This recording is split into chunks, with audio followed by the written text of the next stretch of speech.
श्रोताओं नमस्कार।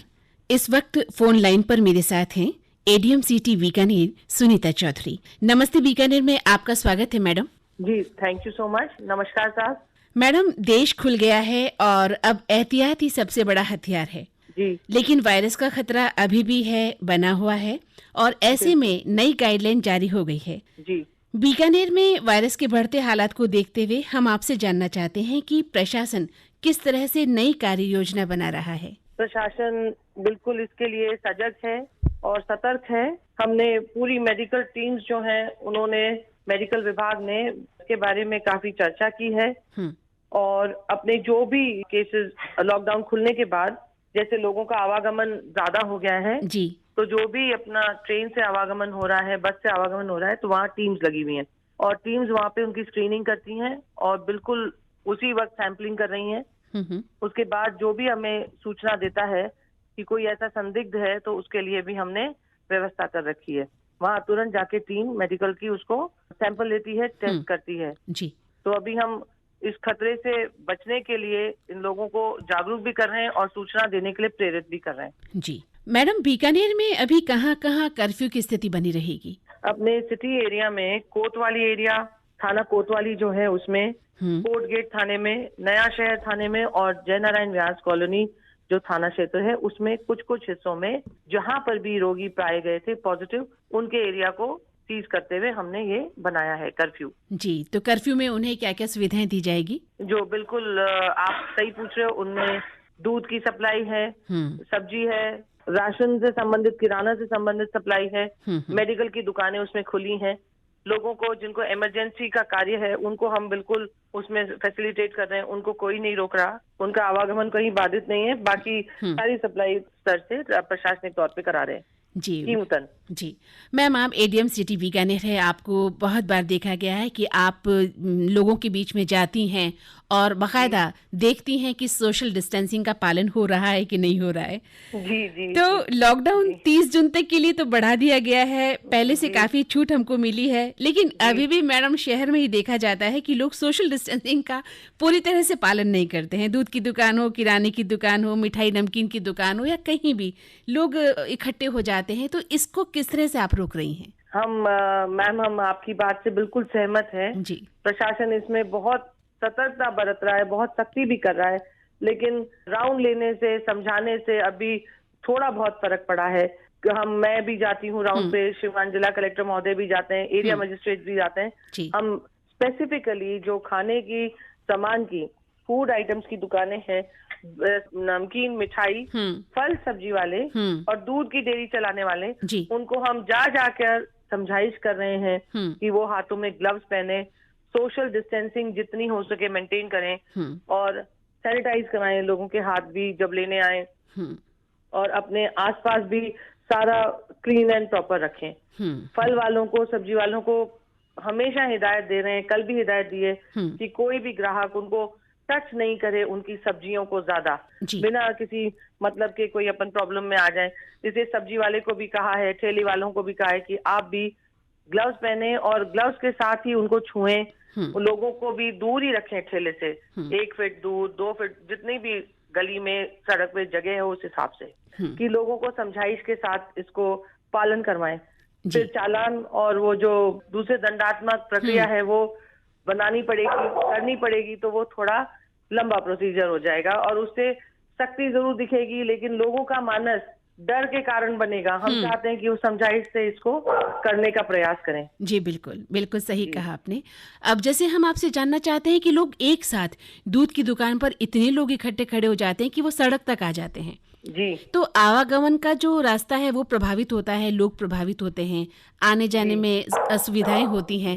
तो क्यों न दुकानदार, फल वाला, मिठाई वाला या कोई भी वो एक समय निश्चित कर ले कि इतने समय में इतने ग्राहक खड़े हों ताकि पूरी सड़क। मैम आपने जो बात कही वो बहुत प्रैक्टिकल बात है, मतलब आपने ऑब्जर्वेशन करके इस बात को बताया कि मिल्कमैन जो लेकर आता है सप्लायर, उसका टाइमिंग वो एक तो अलग है, 7 बजे तक है और वो सप्लाई चलती है देर तक। बहुत प्रयास किया लोगों को समझाने का कि आप इसको जल्दी कीजिए। हमने 7 बजे तक में उसको बहुत प्रयास किया, हुआ और हमने किया भी, लेकिन क्या है, जैसे अपने पुराना शहर है, पुराने शहर की बनावट ऐसी है, वहाँ जो बाजार है, जो दुकानें हैं, वो इस तरह से है कि छोटे छोटे गलियों में है, बहुत सकड़ी गलियों में है। जी जी। तो हमने उनको सोशल डिस्टेंसिंग करते हुए भी एक एक हाथ की दूरी पे भी हम रखते हैं, तो भी ये प्रॉब्लम आती है। और फिर जो समय दिया है उसके पास ग्राहक ज्यादा है, तो वो आप जो बता रहे हैं टाइम लिमिट में तो लोग ज्यादा जल्दी करने की कोशिश करते हैं मैम। जी जी। तो वो भी एक व्यू पॉइंट है जो आप कह रहे हो, उसको एक बार फिर करते हैं, अगर आप जो कह रहे हैं उस वाली बात को हम ले सकें दोबारा। जी जी। उसमें शहर में बहुत ज्यादा छोटी सकड़ी गलियां हैं, तो वहाँ सोशल डिस्टेंसिंग में प्रॉब्लम जरूर आती है। लिमिट करने से ये है कि लोगों को जिनका नंबर आ गया, फिर उनको ये वहम रहता है टाइम खत्म हो जाएगा। जी। पहले 7 बजे तक का था, तो 6:15 बजे तक हम मंगल करने को कहते थे। अब 9 बजे तक का है, तो हम उनको 1 घंटे पहले से बोलना शुरू किया है कि 1 घंटे पहले से आप बढ़ाना अपना दुकानों को शुरू करें।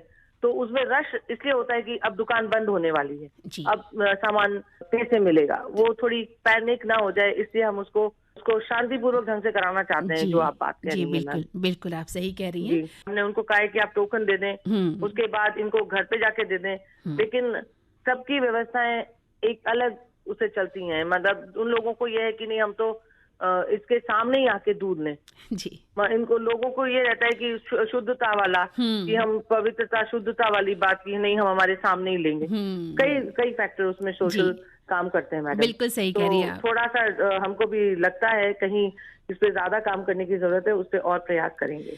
लेकिन चूंकि बीकानेर में भी कोरोना अपने पैर पसार रहा है, एक भय की स्थिति बनी हुई है, और जब हम इससे हम कभी इसको अपने दिमाग से नहीं निकालें कि हम बिल्कुल सुरक्षित हैं, पे बैठे हुए हैं, कि हमारे पास आसपास संक्रमण बहुत ज्यादा, मतलब किसी हद तक तो आ गया है। जी। इसीलिए जब हम बात करते हैं कोर्ट गेट के आसपास की या क्रॉसिंग के आसपास की, तो वहाँ एक साथ जो भीड़ उमड़ती है, उसे देखकर एक चिंता पैदा हो जाती है कि इसी में से कोई कोरोना का व्यक्ति निकल गया तो क्या होगा।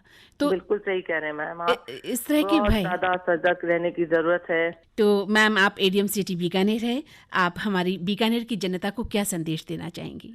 हम तो आपको इसके माध्यम से मैं सभी से निवेदन करूंगी, अपील करूंगी कि अभी भी वही स्थिति है। आप जितना कम घर बाहर से निकलें, अपने जरूरी से जरूरी काम के लिए निकलें जी। जहां भीड़ भाड़ वाली जगह हैं, उनको स्वयं अपने मन से वहां से दूर हो जाएं। किसी को जबरदस्ती आपको दूर ना करना पड़े, कुछ अपने ऊपर सेल्फ कंट्रोल रखें। उस भीड़ में जाना ही सबसे बड़ी आजकल हमारे लिए प्रॉब्लम हो रही है, क्योंकि सब्जी वालों को अगर हम हटाया वहां से, तो सब्जी वालों ने दूसरी जगह डेरा डाला। अब उनके भी खर्चे पानी चलाने के लिए उनको है, तो वो एक नया एरिया डेवलप हो गया। छोटे छोटे पॉकेट्स में उन्होंने अपनी 2-2, 3-3 दुकानें लगा ली, तो उस कारण से क्राउडिंग होती है। अब हर आदमी चाहता है उसका जहां पर भी है वो वहां पर से ले, और जो बाजार है उनमें कम से कम आए। हम तो रिक्वेस्ट यही करेंगे, जो आपका लोकल वहां पर व्यक्ति उपलब्ध है, दुकानदार उपलब्ध है, आप उनसे सामान लेने का प्रयास करें। लिमिटेड टाइम के लिए जाएं, पर्ची बनाकर जाएं, हाथ में थैला लेकर जाएं, अपना ग्लव्स पहनकर जाएं, और जितना हो सके भीड़ भाड़ को अवॉइड करें। मेरी यही नम्र निवेदन है कि आप सभी जो घर में रहे हैं 1.5 महीने 2 महीने तक, उसको वैसा का वैसा था तरीका उसको अपनाएं, तभी हम सब इससे सुरक्षित रहेंगे और बीकानेर सुरक्षित रह पाएगा। जी मैम, बहुत बहुत आभार आपका। आप एडीएम सिटी बीकानेर हैं और आप बीकानेर के लिए बहुत कर रही हैं। हम अखबार में पढ़ते हैं, देखते हैं आपको। मेरे साथ हमारे कलेक्टर साहब हैं, एडीएम साहब हैं, दूसरे अदर ऑफिसर्स हैं, जिन्होंने बहुत मेहनत की है इस सिस्टम को पूरा प्लान आउट करके उसको खड़ा किया है। तो उनका जो मेरे को श्रेय नहीं जाता जितना उन लोगों को जाता है, टीम वर्क है। उनका भी बहुत बहुत आभार है। बीकानेर के लोगों का भी आभार है, उन्होंने उसमें हमें सपोर्ट किया जी, हर तरह से सपोर्ट किया। बिल्कुल मैम, हम सभी का आभार है, क्योंकि ये एक टीम वर्क है, और जब मिलजुल कर हम करेंगे तभी हम सफल हो सकते हैं। इसमें बहुत सपोर्ट किया, आप लोगों ने प्रचार माध्यम से, आपके सोशल मीडिया से, आपकी हर तरह से जो मीडिया कर्मी हैं, उन्होंने भी बहुत अच्छा इसमें सहयोग दिया है। तो उसके लिए मैं प्रशासन की ओर से अपने निजी तौर पर भी आपको सभी को धन्यवाद ज्ञापन करना चाहूंगी। Thank you so much ma'am, बहुत बहुत आभार, आपने अपना अमूल्य वक्त हमें दिया है आकाशवाणी बीकानेर परिवार की ओर से। आप